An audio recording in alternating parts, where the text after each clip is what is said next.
Hello, this is Dr. Roger Elmer, Advanced Neurospinal Solutions. I know it's been a while since you've received a video. Been very busy and right in the midst of a fellowship program in functional neurology, learning a lot of new things, a lot of new functions, a lot of new applications, and so my time is pretty pressed. But I wanted to get back on doing videos. The Ask the Doctor program, if you are interested in learning something about something, or you have a friend who has a certain issue, please either email us or call the office and let us know, and I'll do a video on it. This month we're going to be doing a lot on degeneration, brain degeneration, and that. And but in the future we'll be doing other issues like the vestibular system and that. So today want to spend some time talking about brain degeneration, basic brain degeneration versus brain degenerative disease in that. And so basic brain degeneration is going to take place because of lack of use or other issues that are overlaying lack of use. The things that the cell needs, remember we talked about this before. The cell has got to have oxygen, it's got to have glucose, and it's got to have activation. Got to have those three things. What are some of the things that can mess with oxygen? Anemia, pulmonary problems like emphysema, COPD, asthma. Those can have an effect. Getting the blood around, getting the oxygen around to the system can be an issue. We call it autonomic dysregulation. It can happen at the level of between the blood flow and the cells, which we call problems with perfusion, which also can be a problem with autonomic dysregulation. We could have issues inside the cell itself, where the mitochondria are degrading because of lack of use and because of other issues, inflammation within the brain, and lack of the things that the cell needs to engage, and causing those mitochondria to die, resulting in less and less ability to make energy, and therefore less and less able to maintain the cell itself, and then it starts to die. So glucose, what are the problems we can have with glucose? Well, diabetes, type 1, type 2, hypoglycemia, and once again we can have blood flow issues, trying to get that stuff around. Those are just basic ideas, and these can happen, and a lack of use causes us the third problem, which is activation. When we're activating the system, it causes it to upgrade the cell, upkeep it. We've talked about that before. Cellular immediate early gene response. That cellular immediate early gene response causes, like let's say we talked about mitochondria to be replaced. Mitochondrial genesis, we call it. And so we want to activate those cells so that they can stay alive, viable, and able, we call it plastic, able to respond to stresses in its life and become more than it currently is. And that's very interesting. We'll do a video on stem cell, we're going to be discussing that in the very near future. Activation helps us to need blood flow also. When we don't use it, after a while the blood flow decreases. What do I mean by that? Well, the capillary beds don't need to be as efficient, so they will become less efficient. They don't need to be as prevalent, meaning throughout the system, so they will lessen in you're going to constantly restructure yourself according to where you need it. You don't have enough blood for everywhere, and so the body is trying to determine where do I need it the most, and if you change activities, where some activities are gone away, your blood flow system is going to build up. It's kind of like plumbers coming in and laying down new pipe, and they're, hey, we need it over here, we don't need it over there. And so in fact they'll go over and they'll go over and pick up some of those parts and take them over here. So we'll decrease, and that's a big issue in stroke, because as it becomes less and less efficient, so do the cells become less efficient.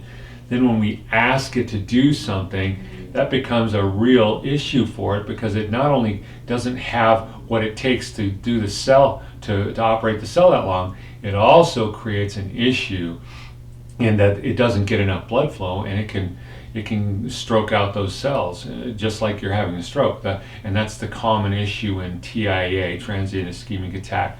So that's what we see the most often, right? Your friend had a stroke, went to the hospital, and they couldn't find anything. Well, it was a TIA.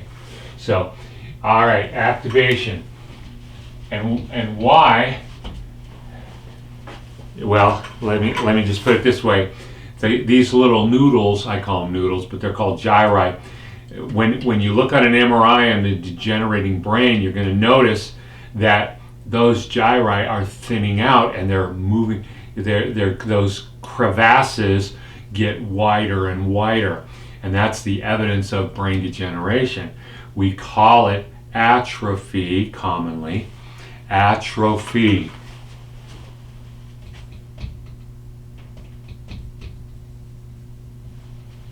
Atrophy, which means no nutrition. It means no nutrition. So we're not getting the nutrients in there. Why? It's everything we just talked about. So that is basic brain degeneration, and the way to overcome that is to make sure we're taking care of activating that area, but also making sure that we are seriously on top of our blood oxygen and all the systems that bring that in, on top of our nutrition that brings the different components, sugar, glucose, and components to this cell system, and brings in also like B vitamins, which are pieces of the mitochondria, so that we can actually have the cell functioning at its highest level. But then we're also functioning it, which causes that activity to upgrade the cell, to make it better, to make it more plastic, so that it doesn't go in the opposite direction, which we call transneural degeneration. Okay, so what's the difference between that and degenerative disease? Disease is a process that's going on in the brain, in the cells, that is causing the breakdown of those cells, and it's over and above this concept of brain degeneration. And you likely will have both. If you've got a brain disease, you also have all those things we just discussed about, that brain degenerative process, and for all those reasons. But within brain disease, we basically have a problem with different components, proteins within the cell that are going through origami, right? So if you have a protein, it has a certain shape and it does certain things, right?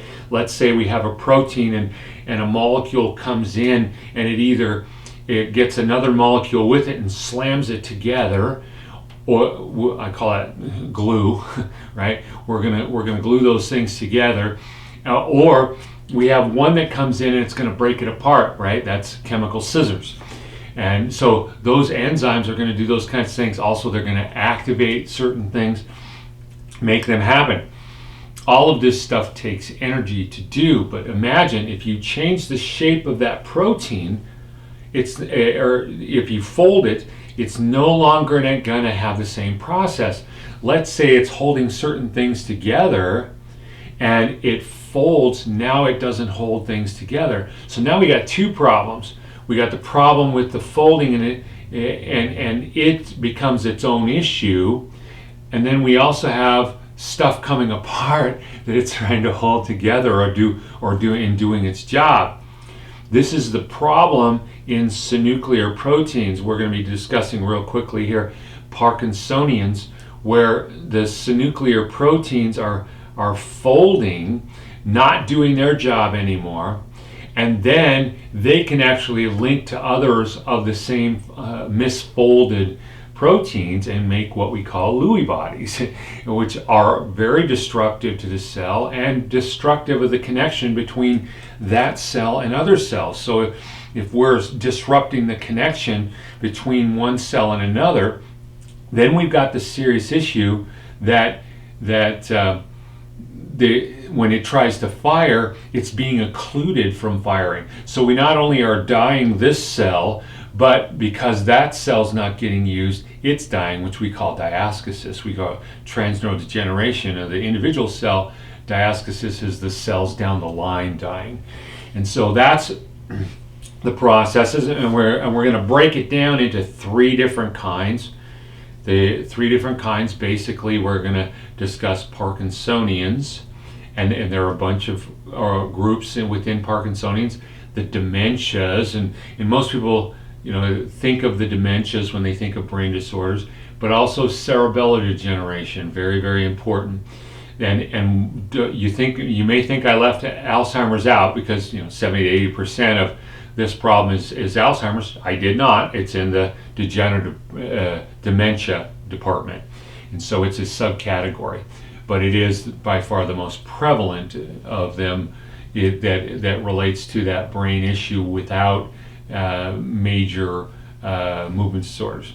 So we're going to discuss each one of those in just a minute, here.